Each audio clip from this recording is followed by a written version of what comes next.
of all.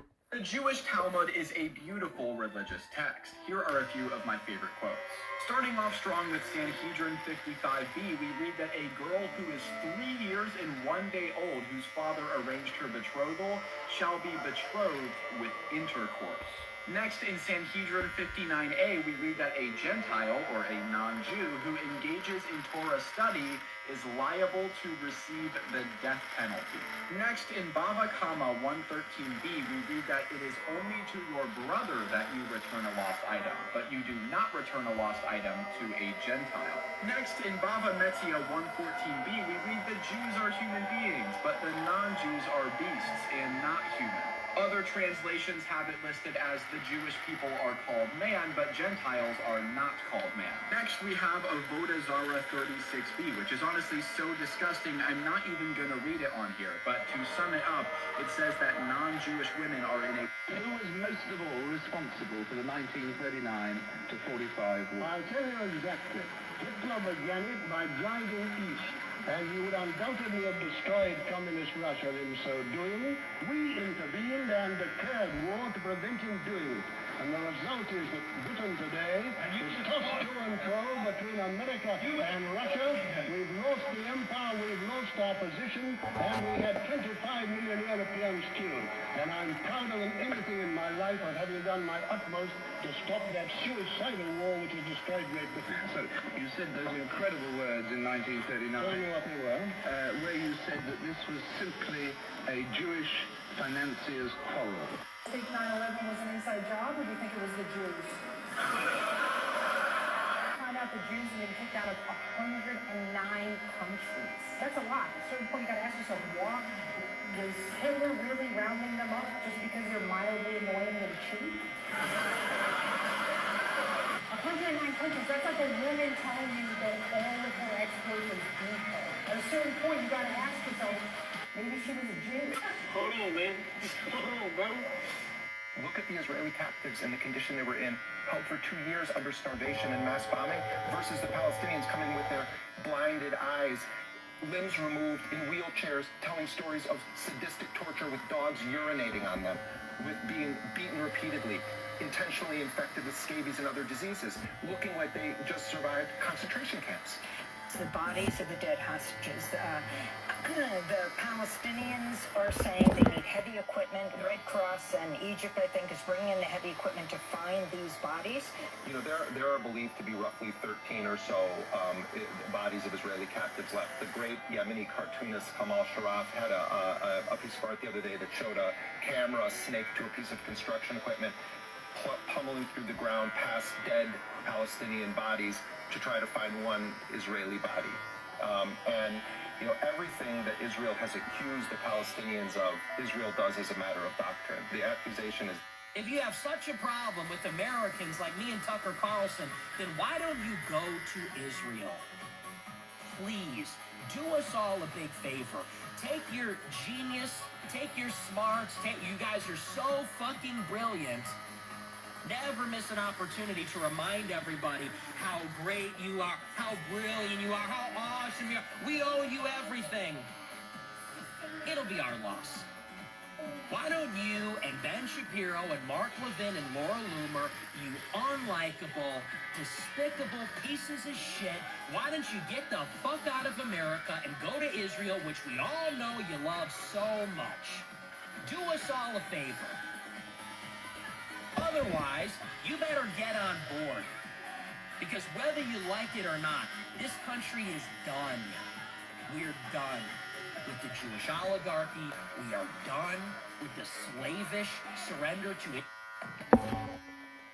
By a huge coincidence, Donald Trump decided of all the Republicans in Congress and the Senate that he wanted to remove, the one he wants to most remove is the person that just so happens to be AIPAC's primary target as well. But what Thomas Massie really does is oppose Trump's foreign policy, especially when it comes to Israel, something that has become very sacred to Donald Trump. In June, Thomas Massie went on Tucker Carlson's program. He's been on our program many times as well, talking about these similar things. And he said something that was quite remarkable for a member of Congress to report and admit regarding Israel, and it had a lot of repercussions. And here's what he said.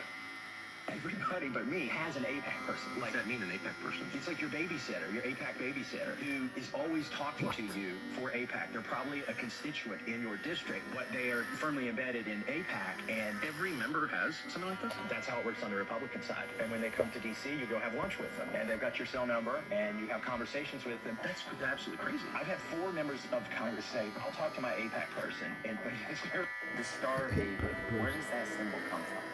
It's never written explicitly in the Bible itself. Is it in the Talmud? Is there a passage in the Bible about that, or no? No. Okay.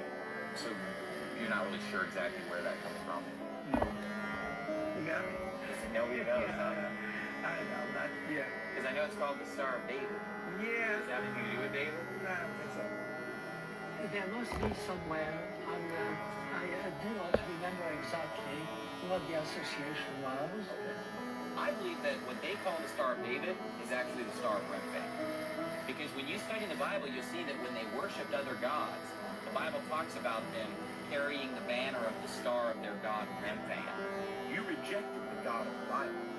You took up for yourself the star, that's the 6-point star, of your God, called Remphan or Tyr. All these were names for Moloch. How many Jews died at Auschwitz?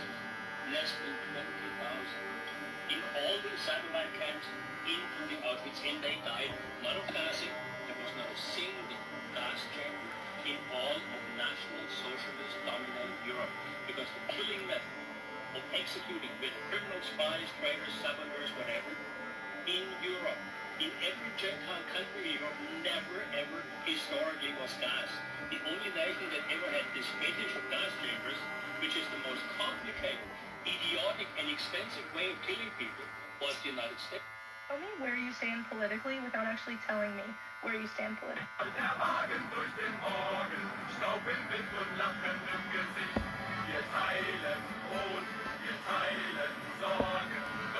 Six million Jews wickedly killed in gas chambers by the Nazis.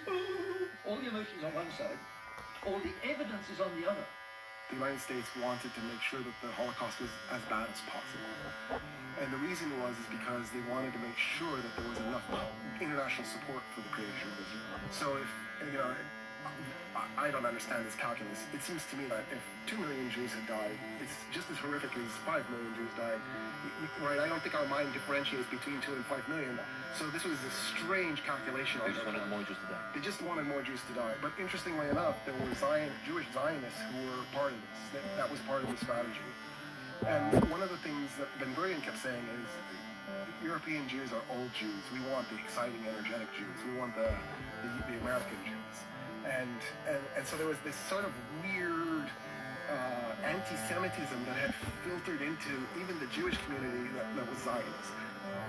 To believe that Zionism made sense, you had to buy the anti-Semitic argument that there was no place for Jews in Europe and the United States. So, history of the Jews. Okay, and by the way, Judaism is not a very old religion. Historically, Judaism grows up after Christianity, not before Christianity.